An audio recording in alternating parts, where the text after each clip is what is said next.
Meus queridos, eu queria compartilhar um texto especial com vocês nessa noite. Abra comigo a sua Bíblia na carta de Tiago. Carta de Tiago, capítulo de número 3. Nós vamos fazer a leitura do versículo 13 até o versículo de número 18. Tiago, capítulo 3, do versículo 13 ao versículo de número 18. Esse texto é especial porque eu tive a oportunidade de pregá-lo como um sermão de prova no seminário. O seminário, para quem não sabe, é basicamente a faculdade de todo pastor presbiteriano. Até que um homem se torne pastor na igreja presbiteriana, ele tem que passar por muitos processos. E um desses processos é uma faculdade de 4 anos, lá em Recife, Seminário Presbiteriano do Norte. E uma das formas de nós sermos avaliados é através de sermões. Então a gente prega para que um professor avalie e nos dê aí correções, sugestões. Então é uma matéria obrigatória do seminário.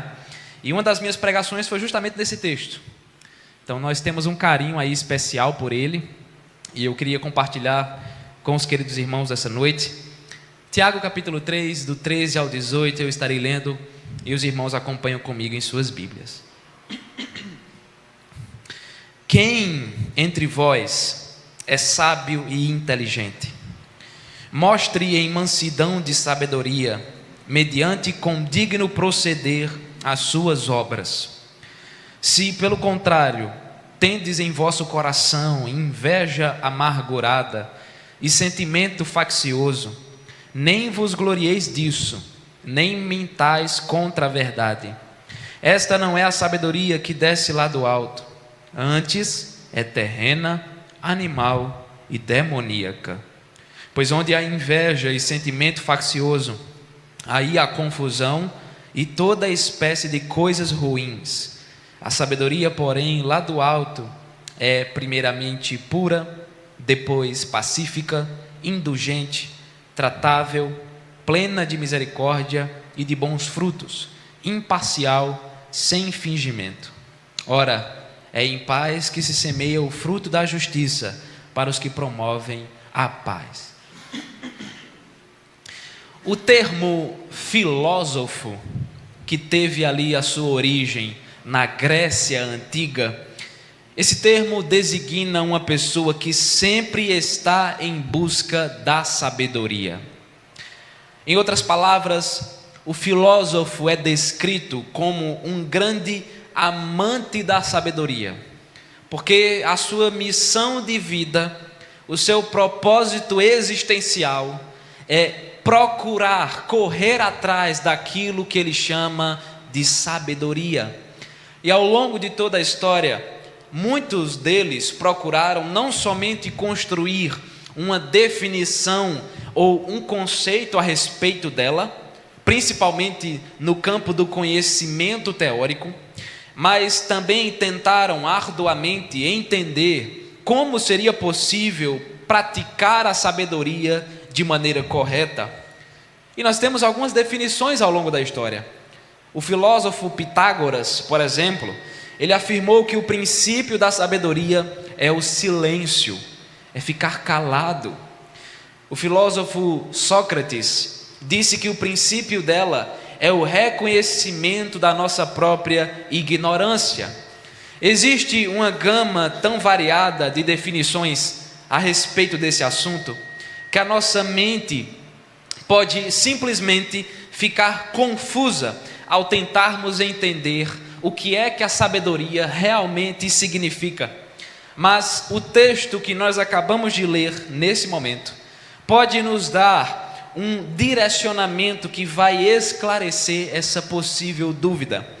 O autor da carta, meus irmãos, que está diante de nós, se apresenta no capítulo 1, no primeiro versículo, como Tiago, servo de Deus e do Senhor Jesus Cristo. Há várias pessoas no Novo Testamento que carregam esse nome. Alguns exemplos. Nós temos o filho de Zebedeu, que é irmão de João, ele se chama Tiago. O filho de Alfeu também se chama Tiago. o pai de Judas, mas não é Judas Iscariotes não, é outro Judas, também se chama Tiago, como também o meio-irmão de Jesus. Jesus tinha um meio-irmão que se chamava Tiago. Diante disso, o consenso maior é que tenha sido o Tiago, meio-irmão de Jesus, que tenha escrito essa carta que está diante de nós. E provavelmente ele escreve sua carta a judeus que haviam se convertido ao cristianismo e que haviam sido dispersos, espalhados pelo Império Romano por causa da perseguição ao Evangelho. Eles foram perseguidos e tiveram que se deslocar para outros lugares para que não fossem mortos, para que não fossem aprisionados. Muitos estudiosos consideram Tiago como uma carta geral. Por quê? Porque ela se parece muito mais com um sermão do que com uma carta direcionada de maneira específica. Sim, se você for observar o início da carta de Tiago, você percebe que ela começa com a identidade de uma carta. Ela tem a saudação do seu autor, ela tem a apresentação de quem está escrevendo, mas depois você não vê mais nenhuma característica semelhante, você não vê Tiago se despedindo, você não vê ele fazendo menção ao nome de ninguém, a nenhum lugar de maneira específica. Além disso, os assuntos que são tratados nesses 4 capítulos, eles são muito gerais, ou seja, eles são tão gerais que eles poderiam ser aplicados a qualquer igreja cristã do primeiro século, antes da queda de Jerusalém. Então essa carta não foi direcionada a uma igreja só, como é o caso de Filipenses, Efésios, Colossenses, mas ela provavelmente foi lida, ela foi pregada em várias igrejas cristãs do primeiro século.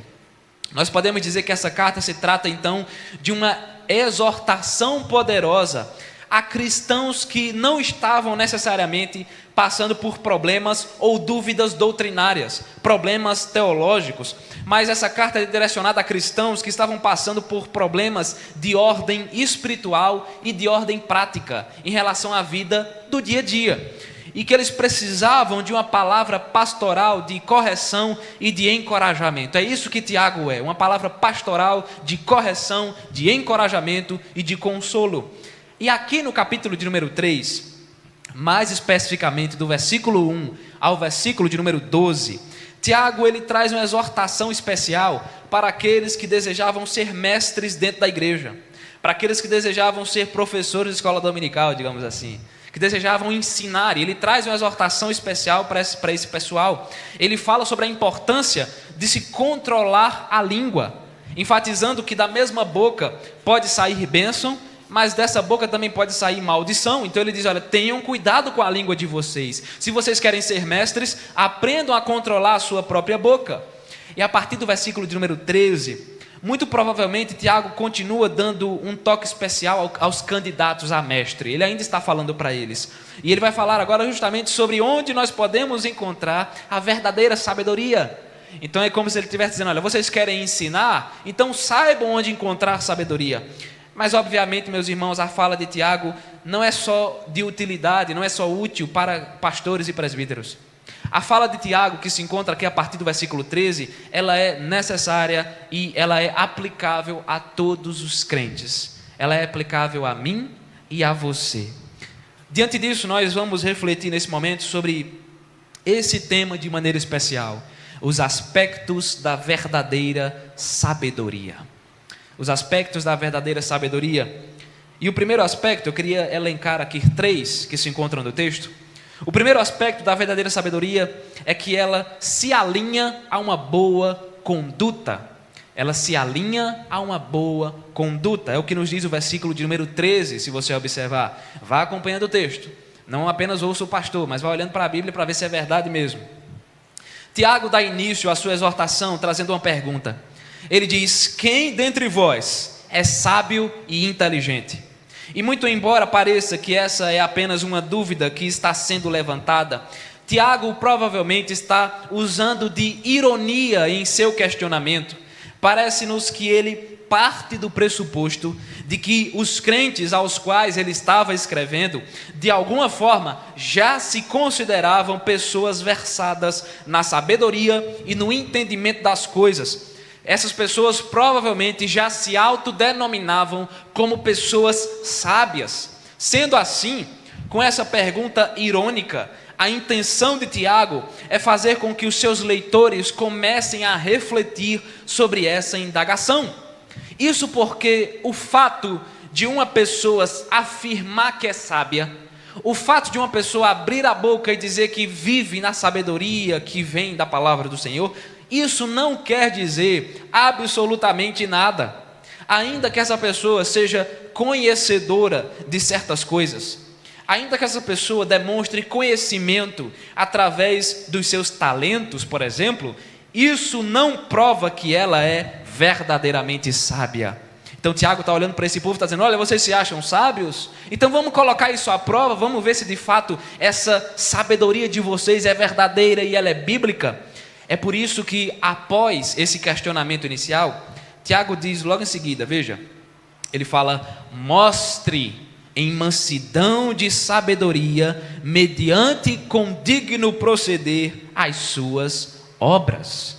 É como se ele estivesse dizendo o seguinte: eu tenho algo para dizer a vocês, vocês que talvez já se consideram sábios, vocês que talvez já se consideram inteligentes, se realmente há sabedoria em vocês, mostrem isso de outra forma, e não somente com palavras, e não somente com afirmações vazias. E qual seria então, meus irmãos, a maneira pela qual eles deveriam mostrar essa sabedoria? O texto responde, veja, Tiago diz: mostrem em mansidão de sabedoria, mediante condigno proceder, as suas obras. O verbo mostrar, que Tiago usa aqui, se encontra no imperativo.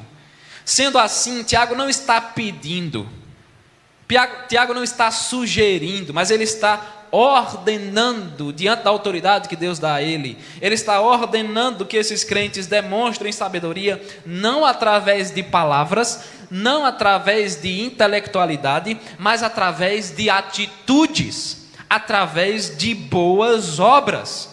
Eles deveriam agir mais e falar menos. Essa é a ideia. Vocês são sábios, então coloquem isso em prática. Não gastem o tempo falando, mas mostrem isso na vida de vocês. Assim, eles apresentariam provas concretas de sabedoria.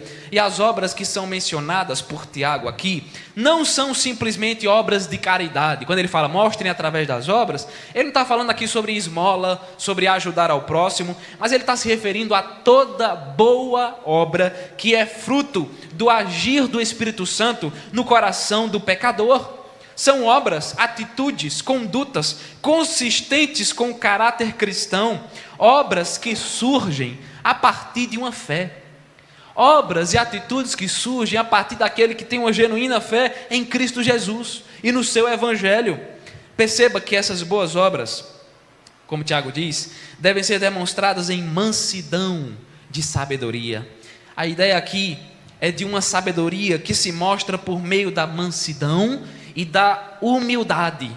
É através disso que essas boas obras são realizadas. Essa humildade que Tiago está dizendo aqui, ela vem diretamente de uma sabedoria verdadeira. O sábio é humilde, o sábio é manso. Implica dizer que a arrogância, a soberba e o orgulho são deixados de lado, pois aquele que é verdadeiramente sábio, ele age não como uma pessoa orgulhosa, não como uma pessoa soberba, não como uma pessoa enfurecida e irada, mas ele age como um servo manso e humilde. Não é à toa que o próprio Jesus disse: aprendei de mim, porque eu sou manso e humilde de coração. É isso que Tiago está dizendo: sigam o exemplo de Cristo, porque ele viveu como um servo manso e humilde. Assim também vocês, se são sábios, sejam mansos, sejam humildes. O próprio Tiago, ele já havia dado um exemplo de vida a respeito disso, porque se você lembrar, lá em Atos capítulo 15, nós encontramos o concílio de Jerusalém, uma reunião da liderança da igreja de Jerusalém, e Tiago foi aquele que presidiu. Ele era o presidente do presbitério, digamos assim. E ele faz isso com sabedoria, ele faz isso com mansidão, ele conduz aquela reunião debaixo da sabedoria que o Senhor deu a ele, não com orgulho, não com arrogância, mas com mansidão e humildade. Mas não somente isso, pois o texto diz que essas boas obras são apresentadas também, veja, a expressão mais importante aqui, mediante um condigno proceder. A palavra proceder, ela tem o significado de uma pessoa que escolhe seguir uma certa direção. Uma pessoa que se firma em um determinado caminho e ali ela vai seguir em frente. Eu escolhi esse caminho aqui, eu vou seguir por esse caminho. É daí que surge a ideia de comportamento. É daí que surge a ideia de conduta de alguém. Então, condigno proceder, que aparece aqui no texto, é literalmente um bom procedimento. Tiago diz, olha, mostrem a sabedoria através de um bom procedimento, através de uma boa conduta na vida de vocês. Isso implica dizer que essas boas obras que serão realizadas, além de estarem firmadas na mansidão e na humildade, elas também estão firmadas principalmente nos valores do caráter cristão que é aprovado diante de Deus. Ou seja, quem é o sábio? O sábio é aquele que busca viver em santidade. O sábio é aquele que pratica as boas obras do Evangelho. E ele não faz isso com arrogância e soberba, mas ele faz isso com humildade, com mansidão. A sua maior preocupação não é a quantidade de seguidores que ele terá no Instagram, mas sim o quanto que da sua vida está agradando ao Senhor. A sabedoria do crente implica no fato de que primeiro ele firmou um compromisso com os princípios da palavra de Deus. Meus irmãos, a verdadeira sabedoria, aquela que Deus requer de nós, ela não se demonstra através de um vocabulário rebuscado. Ela não se demonstra através de diplomas universitários que nós carregamos em nossas costas. Essa verdadeira sabedoria não se demonstra através do conhecimento que eu tenho acumulado acerca de determinado assunto. Aquele que é verdadeiramente sábio, ele vai demonstrar isso através de uma conduta exemplar. Ele vai demonstrar isso através das boas obras que estão firmadas no poder do Evangelho e que surgem a partir do agir do Espírito Santo em nossos corações. Não faz sentido você se autodenominar sábio se a sua vida está completamente distante dos caminhos de Deus. Da mesma forma que Tiago, em outra ocasião, afirmou que a fé sem obras é morta, não vale de nada, ele agora afirma que uma sabedoria que está separada de uma boa conduta, uma sabedoria que está distante da mansidão, da humildade, da santidade, essa sabedoria não é verdadeira. De nada vale, meus irmãos, ter um intelecto avançado, cheio de conhecimento, se os pés estão afundados na lama do pecado. De nada vale abrir a boca e proferir um discurso tão bonito, recheado de inteligência, recheado de intelectualidade, se os caminhos que nós seguimos são tortuosos e repletos de trevas. Sabedoria sem caráter cristão não é sabedoria. Sabedoria sem uma conduta no Evangelho é desagradável a Deus. A sabedoria verdadeira tem muito mais a ver, meus irmãos, com aquilo que eu faço do que com aquilo que eu conheço. A verdadeira sabedoria, ela é uma qualidade prática. Por quê? Porque através disso nós vivemos uma vida que exclusivamente existe para a glória de Deus. O sábio glorifica o Senhor em tudo aquilo que ele faz. Ele é santo, ele é aprovado diante do Senhor, porque ele pode até não conhecer muita coisa, mas a vida dele honra a Cristo Jesus em tudo que ele faz. Os aspectos da verdadeira sabedoria, e nós acabamos de ver que o primeiro aspecto é que essa sabedoria se alinha a uma boa conduta, e o segundo aspecto da verdadeira sabedoria é que ela se abstém de sentimentos mundanos. Ela se abstém de sentimentos mundanos, versículos 14 a 16.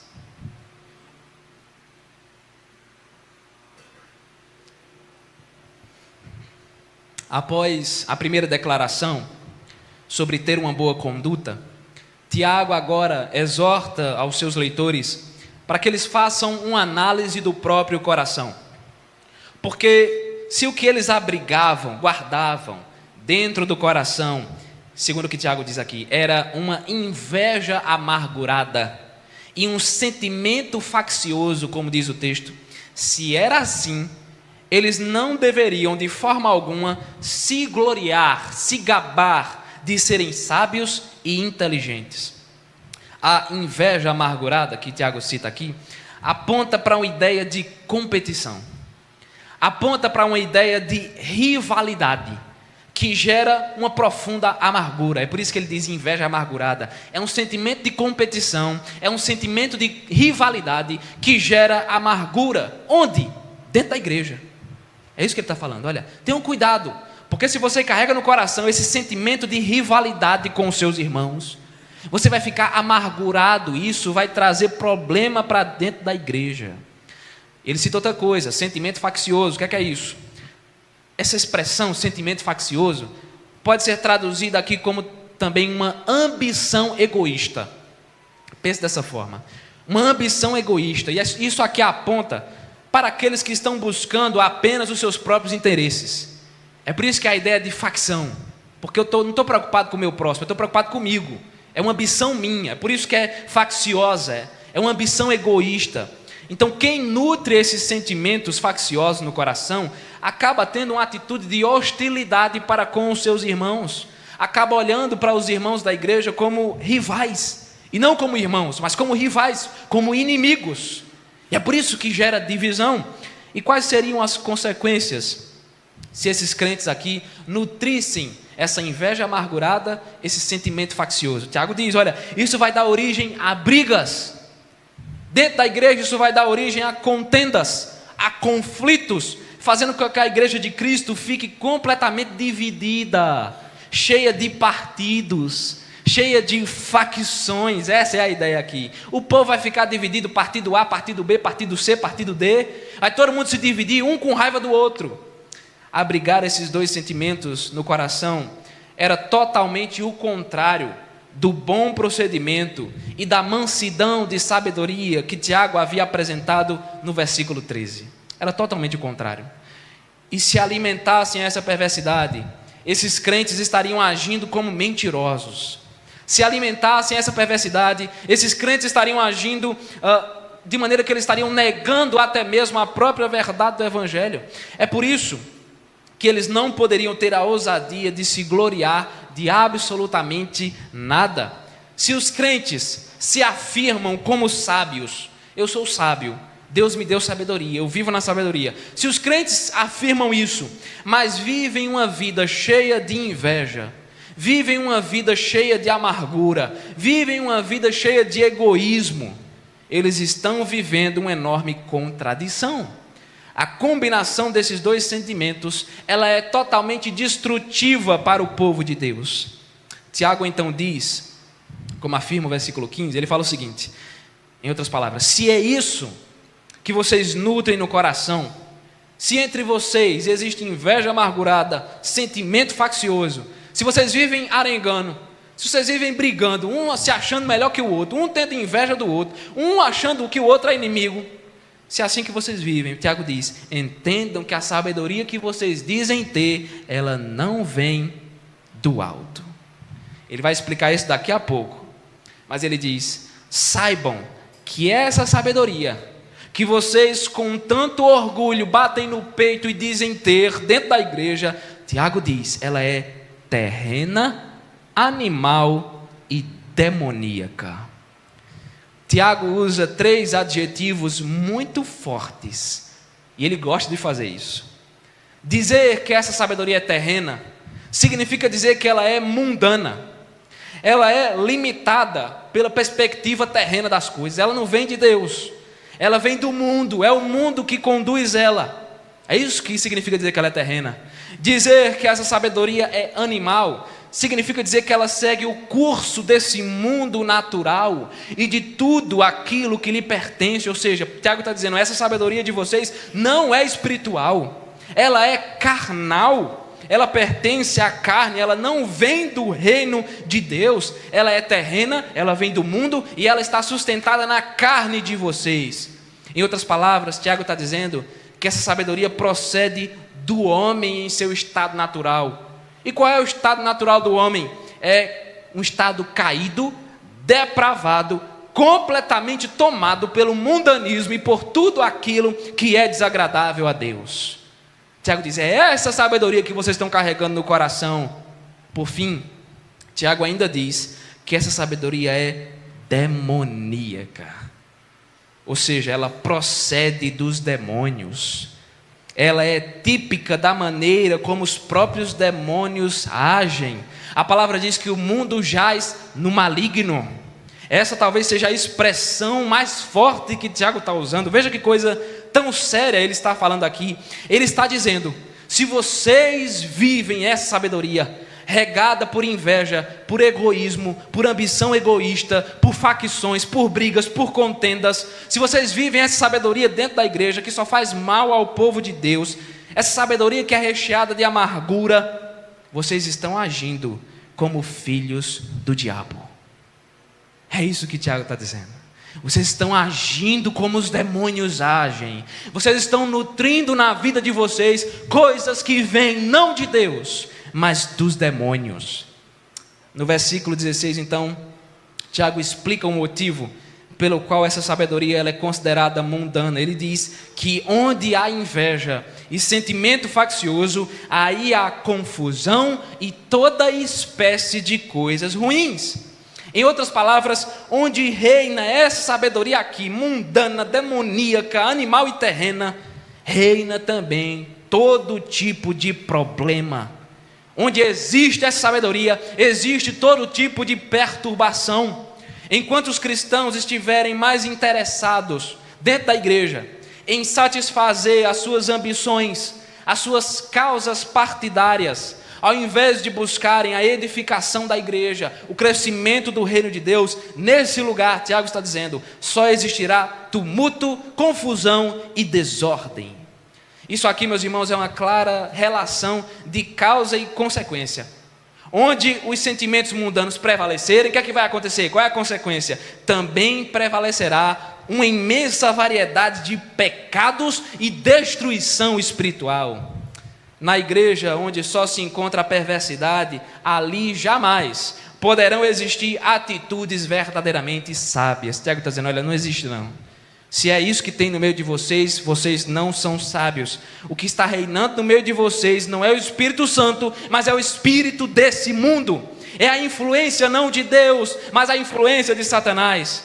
Meus queridos, é exatamente por isso que para se obter a verdadeira sabedoria, sentimentos perversos não podem ser nutridos dentro do nosso coração.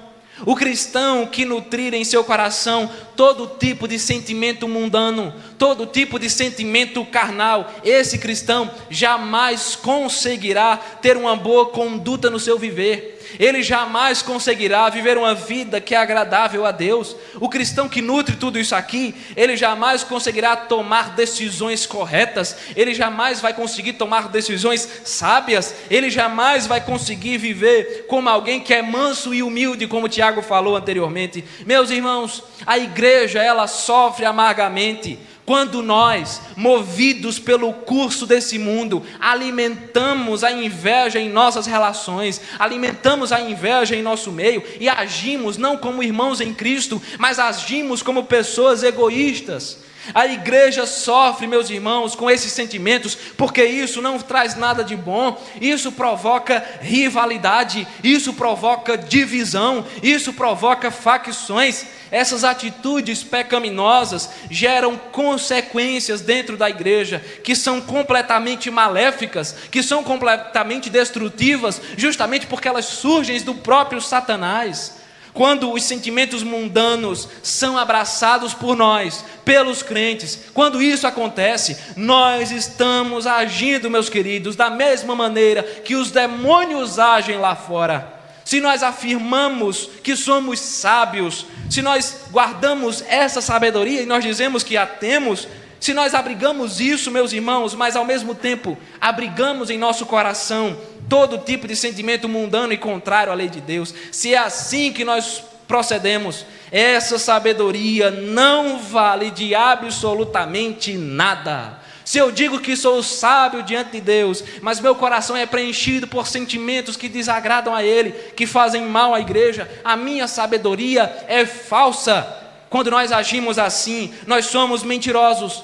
Quando nós agimos assim, nós negamos completamente o santo evangelho de Jesus Cristo. No coração, meus irmãos, daquele que é genuinamente sábio, não há lugar para inveja amargurada, não há lugar para egoísmo, não há lugar para rivalidade que causa divisão na igreja, não há lugar em nosso coração para nada que seja desagradável ao nosso Deus. Se nós somos sábios, nosso coração jamais vai carregar sentimentos que fazem mal ao povo de Deus, fazem mal a nós e nos afastam da palavra do Senhor. Os aspectos da verdadeira sabedoria. O primeiro aspecto é que ela se alinha a uma boa conduta. O segundo aspecto é que ela se abstém de sentimentos mundanos. E o terceiro e último aspecto é que a verdadeira sabedoria, ela se origina no próprio Deus. Ela se origina no próprio Deus. Versículos 17 e 18.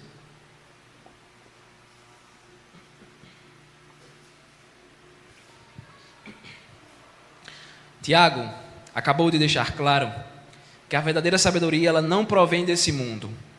Ele disse, olha, a sabedoria terrena, animal, demoníaca, não é a verdadeira. Não é a que agrada a Deus, ela não vem desse mundo. Por quê? Porque ela não compactua com sentimentos perversos e maléficos. A partir desse momento, ele então vai enfatizar fortemente de onde surge a verdadeira sabedoria. Aquela que de fato deve marcar as palavras e o comportamento dos crentes. De onde ela vem? Os crentes poderiam perguntar, certo, Tiago, se essa aqui está toda errada, troncha, está tudo errado, desmantelado, onde nós podemos encontrar essa verdadeira sabedoria? Qual é a sua origem? Ele então nos diz, essa sabedoria, ela vem lá do alto. Quando o autor afirma que ela vem lá do alto, significa literalmente dizer que ela procede daquele que é Altíssimo. Quem é o Altíssimo? Deus. Ela procede do próprio Deus Altíssimo e Criador de todas as coisas. Aquele que habita em um alto e sublime trono. Ela não vem de nenhum outro lugar. Tiago está dizendo, sabe onde você encontra a sabedoria verdadeira que faz bem? Ela surge somente de Deus. Quando nós olhamos para essa vida, meus irmãos, nós vemos que o ser humano, ele busca sabedoria em muitos lugares. Ele procura sabedoria nas teorias científicas, acadêmicas. Ele a procura nos conceitos filosóficos, como nós vimos no início. Ele procura nos estudos sociológicos da sociedade. Ele procura em si mesmo, em quem ele é e em tantos outros locais. O ser humano, ele está sempre procurando por sabedoria no seu próprio entendimento. Mas ainda que o homem vague por toda a terra, ainda que ele empenhe todos os seus esforços em busca da sabedoria, ele se frustrará terrivelmente, porque a verdadeira sabedoria, ela só pode ser encontrada naquele que é o Senhor de todo o universo. Foi exatamente isso, e por isso, na verdade, que Tiago, nessa mesma carta, lá no capítulo 1, no versículo 5, ele diz uma coisa interessante, escute. Tiago 1,5, ele diz assim, se porém algum de vocês necessita de sabedoria, peça a Deus, que Ele dá a todos liberalmente e nada lhes impropera, e se vocês pedirem, ela será concedida. Ou seja, não há outro lugar, não há outra pessoa, a verdadeira sabedoria vem somente de Deus, o nosso Senhor. Os crentes, eles são sábios segundo Deus, segundo a palavra de Deus, e não segundo aquilo que o mundo diz que é sábio. Tiago vai dizer então que essa sabedoria que vem lá do alto, pelo fato dela ter origem em Deus, o que é que vai acontecer? Ela vai apresentar certas características bem peculiares e que são totalmente contrárias a todo o mundanismo que foi apresentado anteriormente. Olhe para o versículo 17, acompanhe comigo. Vamos entender aqui o significado dessas características. Perceba que ele nos fala, antes de mais nada, que essa sabedoria, ela é pura. A primeira coisa que ele diz, ela é pura. E a pureza da sabedoria que procede de Deus, ela é colocada aqui como a primeira e a principal das suas características. E Tiago está falando de que pureza? Pureza moral. É isso que ele está falando, olha, pureza na moralidade. Por quê? Justamente porque o próprio Deus é santíssimo. Diz a palavra: santo, santo, santo é o Senhor, e toda a terra está cheia da sua glória. Deus é perfeito, é puro em todo o seu ser. Então a sabedoria que vem dele, obviamente, é pura. Ela não se mistura com aquilo que é pecaminoso. Quem deseja ser sábio precisa andar de maneira santa. Precisa buscar em Deus, que é santo, a sabedoria que o leva a viver em santidade. Mas olha para o texto, Tiago diz que ela também é pacífica. Ou seja, ao contrário das brigas e das confusões que é produzida pela sabedoria terrena. Lembra que ele falou anteriormente? Que a sabedoria terrena, animal e demoníaca só produz briga e confusão. Eles olham, a sabedoria verdadeira que vem de Deus, ela não produz isso. Ela é pacífica.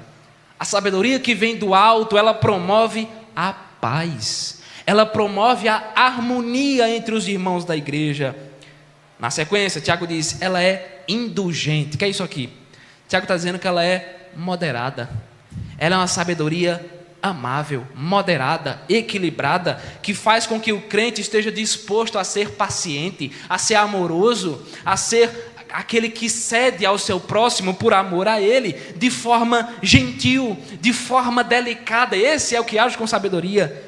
Na sequência, Tiago diz, ela é tratável, ou seja, ela é uma sabedoria compreensiva. Ela refere-se a alguém que não é hostil, que não é irado, que não é arrogante nem orgulhoso, mas é alguém aberto ao diálogo, que sabe conversar, que sabe ouvir. Esse é que é sábio. Essa sabedoria, ela não é preenchida de ira e de rancor, mas Tiago diz que ela é preenchida de misericórdia para com o próximo, porque ela produz todo tipo de bons frutos que são agradáveis a Deus. Tiago diz ainda, ela é imparcial, ou seja, refere-se a alguém que não fica demonstrando favoritismo, que não fica sendo injusto nas suas decisões, nas suas atitudes, mas é alguém que é justo naquilo que escolhe, naquilo que fala, naquilo que promete. E além disso, essa sabedoria existe, como diz Tiago, sem fingimento. Ele está dizendo, olha, nessa sabedoria verdadeira que vem de Deus, não há espaço para nenhuma hipocrisia.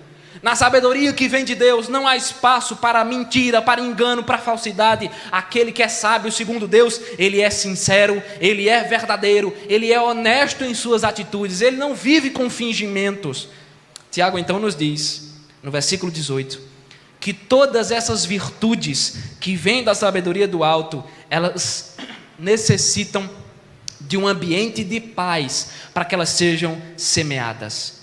Isso aqui não é uma afirmação muito simples para se entender, é exatamente o que Tiago está falando, mas provavelmente Tiago está dizendo que aqueles que promovem a paz, aqueles que são pacificadores, você lembra das bem-aventuranças? Bem-aventurados os pacificadores, aqueles que são pacificadores, que promovem a paz mediante o evangelho, eles que constroem um ambiente de paz de forma pacífica, estes pacificadores, o que é que vai acontecer com eles? Eles vão colher todos os frutos da justiça.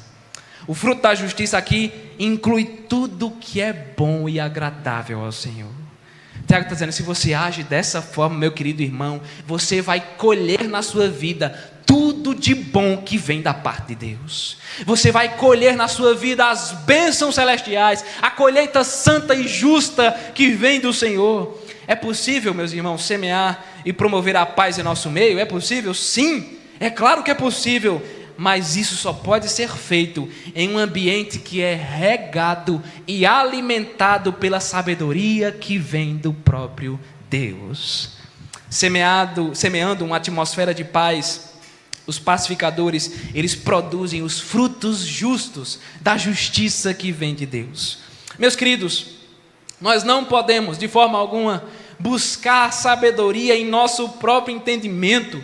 Isso é um terrível engano, isso é uma terrível contradição que Satanás coloca em nossa mente. Nós não podemos procurar sabedoria em nós mesmos, nós não podemos buscar sabedoria nos homens intelectuais e mais conceituados da nossa época, da nossa geração.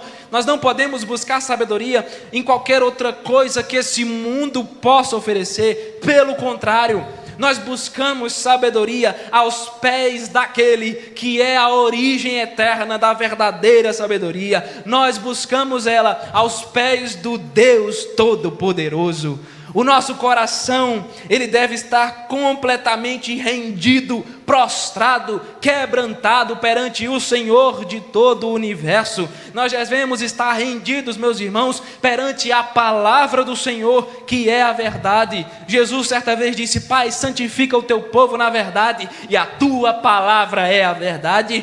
Se nós preenchemos nossos corações com sentimentos pecaminosos, de inveja, de amargura, de divisão, nós estamos vivendo uma sabedoria mundana e falsa. Nós estaremos colhendo toda espécie de coisas ruins e destrutivas para a igreja de Cristo. Mas, meus irmãos, ao contrário disso, se nós buscarmos a paz, se nós alimentarmos um ambiente de paz em nosso meio, se nós nos rendermos aos pés do Senhor, aos pés do nosso Deus, aí sim nós colheremos toda a espécie de frutos que são agradáveis ao Senhor. Somente assim, meus irmãos, com paz, com mansidão, com humildade, rendidos aos pés da cruz, somente assim nós colocaremos em prática a verdadeira sabedoria, que é aquela que tem origem no Senhor de todo o universo. Mas então, o que é que nós podemos aprender para o nosso coração? Amanhã é segunda-feira e você precisa ser sábio na sua segunda-feira. Amanhã é segunda-feira e você precisa praticar a sua vida no Evangelho diante de Deus. Você precisa ser sábio, porque crente tem que ser sábio. Crente não pode se preencher da sabedoria mundana. Queria destacar, meus irmãos, 3 desafios para nós, 3 coisas importantes. Queria começar perguntando: você deseja ser uma pessoa sábia segundo a palavra? Amém? Misericórdia. Vou perguntar de novo. Você deseja de todo o seu coração ser uma pessoa sábia segundo a palavra? Amém? Amém. Então tenha uma vida santa diante de Deus. Guarde isso no seu coração. Tenha uma vida santa diante de Deus. De nada vale, meus irmãos, nós dizermos que Deus nos deu sabedoria. De nada vale nós orarmos por sabedoria se a nossa vida é recheada, preenchida de pecado. Veja, não se engane, ser crente não é ser perfeito. Jesus nunca disse isso. O Evangelho não diz que quando você crê em Jesus, você vai viver uma vida perfeita, onde não há nenhum tipo de erro. Não é essa a mensagem do Evangelho. Mas o Evangelho diz que quando você crê em Jesus, a sua vida deve ser preenchida de santidade. Na sua vida não pode prevalecer o pecado, tem que prevalecer a santidade, os bons frutos agradáveis a Deus. De nada nos vale, meus irmãos, dizer que nós somos sábios, se a nossa boca é tão suja quando estamos lá fora, se nós não temos um linguajar santo. E quando eu falo de linguajar santo, não é você decorar os jargões evangélicos, amém, graça e paz, louvado seja Deus. Não, é você ter uma linguagem agradável ao Senhor, onde não há espaço na sua boca para nada desagradável a Deus. Meu irmão, crente não fala palavrão. Crente não participa de conversas obscenas no ambiente de trabalho, na faculdade, na escola, no meio da rua. Crente não vai ficar rindo com os dentes assim, arreganhado, enquanto as pessoas estão falando um bocado de porcaria na frente dele. Já parou para observar que a gente faz isso? O povo está lá conversando um bocado de besteira, afrontando a Deus, e a gente está lá assim. Então, às vezes a gente tem que fechar a cara mesmo e sair um pouquinho daquele ambiente, porque nós não compactuamos com palavras, com conversas que são desagradáveis a Deus. A nossa boca tem que ser santa, meus irmãos. Aquilo que nós falamos, não importa onde seja dentro de casa ou fora de casa, dentro da igreja ou fora da igreja, tem que ser santo, porque Deus leva em consideração a nossa boca também. De nada nos vale, meus irmãos, dizermos que nós somos sábios, se nós abrimos espaço na nossa vida para mentira, achando que uma mentirinha pequena às vezes não faz mal. Não, vou fazer só uma enganaçãozinha bem pequenininha aqui. Não existe isso, mentira é mentira. Crente não pode ser mentiroso. Crente não pode ser fofoqueiro. Quando chega numa conversa, ao invés de conversar normalmente, fala logo da vida do outro. Tu viu o que aconteceu com o irmão? Aconteceu tal coisa na vida dele, isso e aquilo.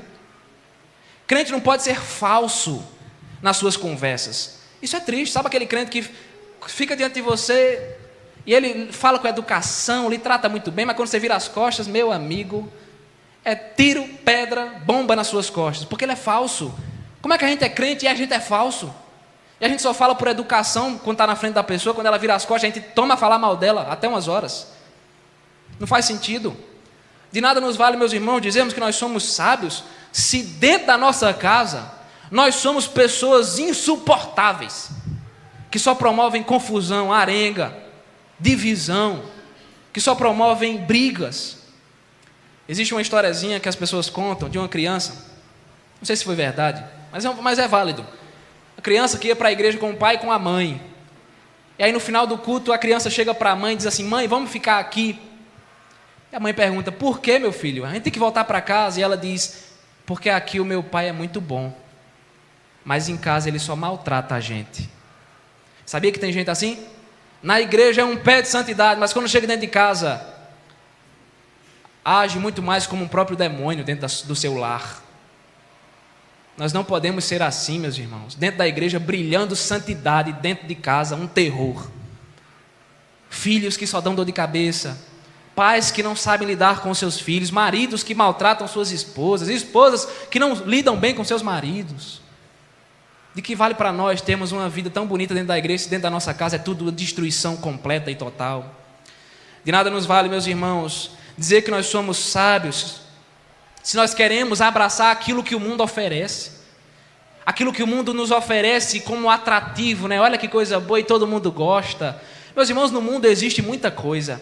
Existe festa, existe dança, existe bebedeira, existe prostituição, e Satanás coloca isso diante dos nossos olhos, dizendo: vem aí e abrace você também, vá você também e abrace tudo isso, a festa, a bebida, a dança, a prostituição, porque é bom. O que vale para nós, meus irmãos, estarmos aqui dentro hoje e durante a semana abraçarmos e nos deliciarmos nos prazeres do mundo. De nada nos vale nós dizermos que somos sábios se nós desonramos o nosso corpo. O nosso corpo é templo e morada do Espírito Santo. O nosso corpo não é nosso. Não existe esse negócio de meu corpo, minhas regras no reino de Deus. Nosso corpo é de Deus, templo e morada do Espírito Santo de Deus. Então aquilo que eu faço com ele deve ser para a glória de Deus. Até mesmo as roupas que eu visto. Lá fora as pessoas vão usar todo tipo de atrocidade em forma de roupa.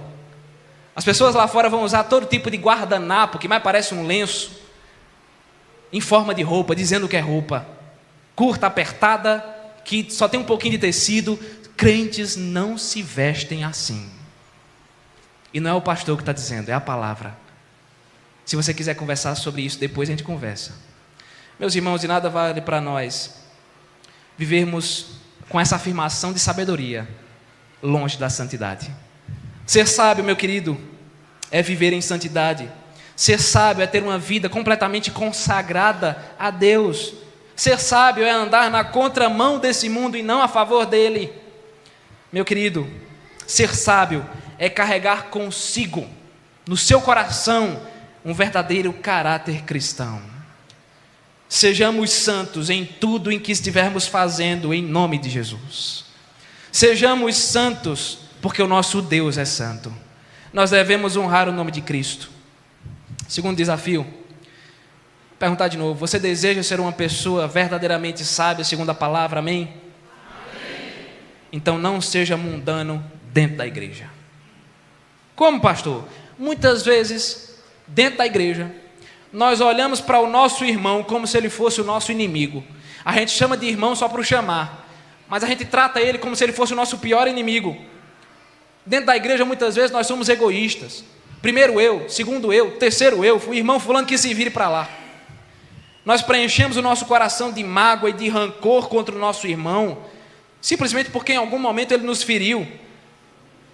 Ah, pastor, aquele irmão me magoou tanto, eu não quero falar com ele. Eu não quero cumprimentá-lo ao final do culto, eu não vou nem olhar na cara dele, porque o que ele fez contra mim foi muito grave.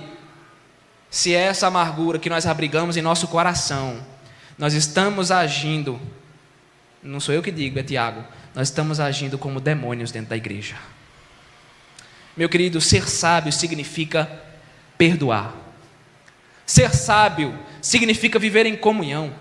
Ser sábio significa reconstruir laços quebrados. Ah, pastor, mas ele não merece o meu perdão. Nós também não merecemos o perdão de Deus. Mas mesmo assim Ele nos perdoa em Cristo Jesus, apesar dos nossos muitos pecados. Nada do que fizeram contra você, meu querido, na igreja, será tão grave quanto os seus pecados diante de Deus. Por isso, perdoe, ame. Como? Como Jesus te ama. A igreja não deve existir em grupos, em partidos, em facções. A igreja deve existir como a unidade do corpo de Cristo. Última coisa. Nós só conseguiremos fazer tudo isso se permanecermos rendidos aos pés do Senhor. Não há como sermos sábios se nós não temos um relacionamento com Deus. Não há como sermos sábios se nós não oramos durante a semana. Não há como sermos sábios se nós não lemos a Bíblia todos os dias em nossa casa. Não há como nutrirmos a sabedoria em nosso coração, que vem de Deus, se nós não vamos à igreja ouvir a pregação do Evangelho. Como você quer ser sábio, meu querido? Você pode até ler muitos livros, você pode ser muito inteligente, muito talentoso, Deus dá talentos ao seu povo, você pode estudar muitos assuntos, você pode ter muitas graduações, louvado seja Deus por isso, mas você só será verdadeiramente sábio se você nutrir uma vida de intimidade com o Redentor da sua alma, pois a verdadeira sabedoria, ela vem lá do alto. Em outras palavras, você precisa estar rendido, sabe aonde? Aos pés de Jesus Cristo de Nazaré. Porque Jesus, meus irmãos, é a própria encarnação da sabedoria. Jesus é a sabedoria que vem de Deus. Jesus é a palavra que se fez carne e habitou entre nós, cheio de graça e de verdade. Jesus é a verdade que vem de Deus. Ele mesmo disse: eu sou o caminho, a verdade e a vida. Ninguém vem ao Pai se não for por mim. Homens e mulheres se tornam sábios quando seguem os passos de Cristo. Os filósofos gregos até tentaram entender a verdadeira sabedoria, mas o ser humano só conseguirá vivê-la, entendê-la e praticá-la se ele estiver rendido perante o santo Evangelho de Jesus Cristo. Amém?